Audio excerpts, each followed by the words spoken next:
আসসালামু আলাইকুম। পালংয়ের পাতাগুলা কড়াতে এবার ঢেলে দিচ্ছি, দিয়ে সিদ্ধ করে নেব পালংয়ের পাতাগুলা। 5 মিনিট ঢাকা দেবো। 5 মিনিট ঢাকা দিয়েছিলাম। পালংয়ের শাক সিদ্ধ হয়ে গেছে। এবার আমি ঢেলে নেব পালংয়ের শাক। পালংয়ের পাতা আমি ঢেলে নিলাম। আমি বেটে রাখলাম। এবার আমি এই আটাতে এবার পালংয়ের পাতা বাটা দেব। পালংয়ের পাতা বাটা,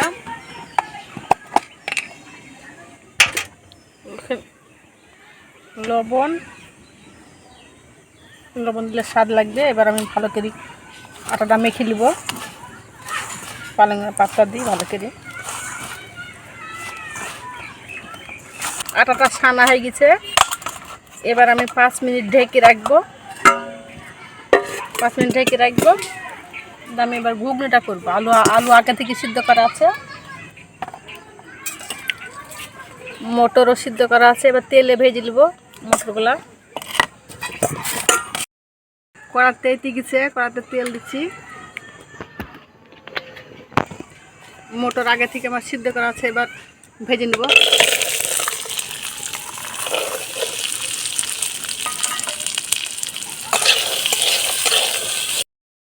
ভেজে না কমপ্লিট। এবার ঢেলে নিচ্ছি মটর।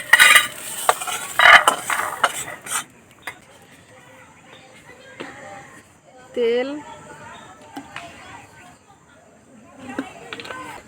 পেঁয়াজ, কাঁচা লঙ্কা,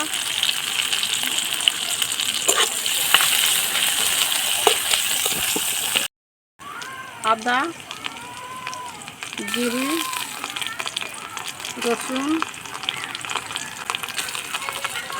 লবণ, হলুদ। মশলাতে আমি এবার আলুগুলা দিয়ে এবার ভালো করে কষে নিলাম। ভাজা মটর আছে আমার, এবার ঢেলে দিলাম।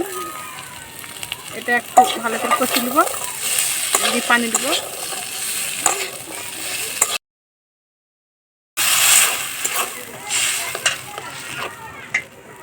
আর একটু পানি দেব।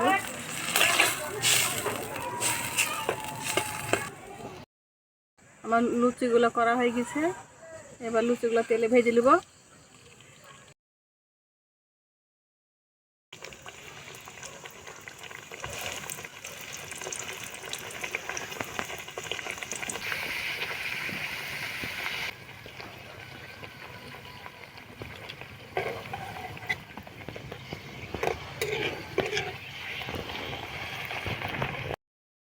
লুচি বানানো আমার রেডি।